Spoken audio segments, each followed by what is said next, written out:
Hello everyone, Lakey here, and today I want to talk about the Type 88-2 again because I find the community's reaction to it quite interesting. If you want to watch my general overview for it, I'll have that video linked in the description. In that video I go over the gun in general, a ranking, and a loadout for it.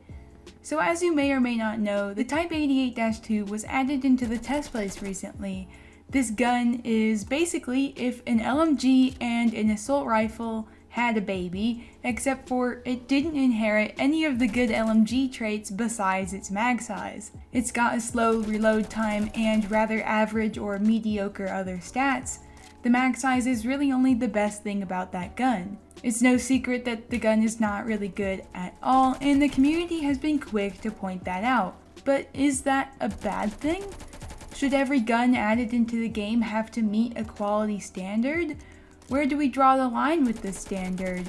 Should every gun be qualitatively good? I would argue that this doesn't need to be the case, and we already have guns that would prove that.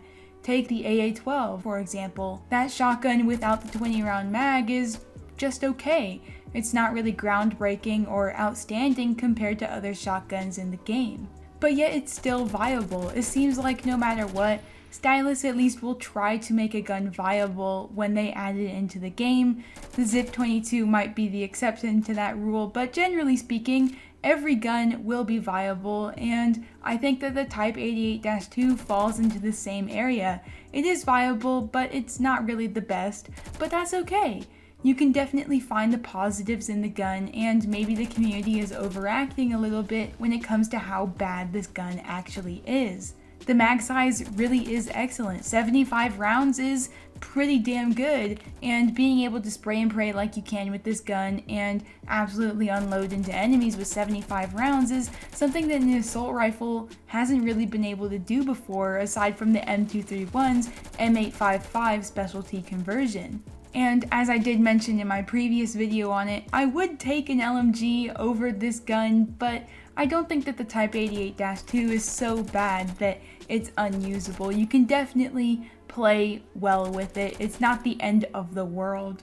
And then I also think it's interesting that people are pointing to the PP-19 Bizon as a better choice for the developers to produce for a weapon, and I would kind of agree on that part.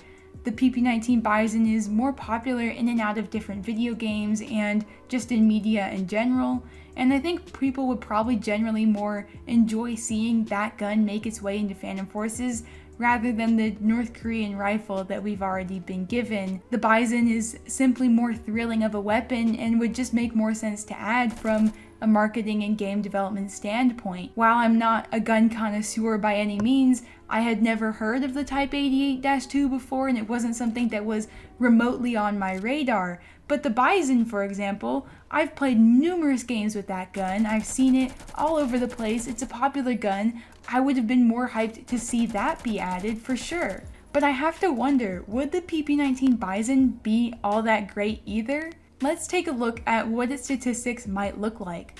Just like the Type 88-2, it would be expected to have a fairly large mag size, and with that would come a longer reload time. That's expected, and that's okay. Given that it would be in the PDW category most likely, I wouldn't expect it to be shining in areas for range or damage, just like the Type 88-2. Generally with the PDWs or SMGs class, I wouldn't really rate them very highly for ranged combat or damage for that matter, and the range capability and damage output for the Type 88-2 has been something that is pointed out. And then if real life stats are anything to go off of, it might have a similar fire rate to the Type 88-2, but it also might be quicker than that. I don't really know what they would do with it. Generally in other games that I've seen, it seems to have a pretty decent fire rate and mag size, but damage is just really lacking. So if those areas are anything to go off of, it wouldn't necessarily be the greatest in that area. So with all of this, theoretically, the PP Bizon would by no means be considered an excellent rifle if it were to be added. In other games where this gun is featured, it's definitely not great. I can think to CSGO or something like Apocalypse Rising 1, where I've been able to use this gun, and in each of those games, the gun is just a pea shooter. There's not really much reason to use it. You can still get kills with it, don't get me wrong, it's still somewhat viable, but as far as ranking it qualitatively with all of the other rifles in the game, that gun is definitely not up there. So I think that this really just comes down to our perception of each of the guns and their respective status in the media that we already have, rather than meaningful statistics.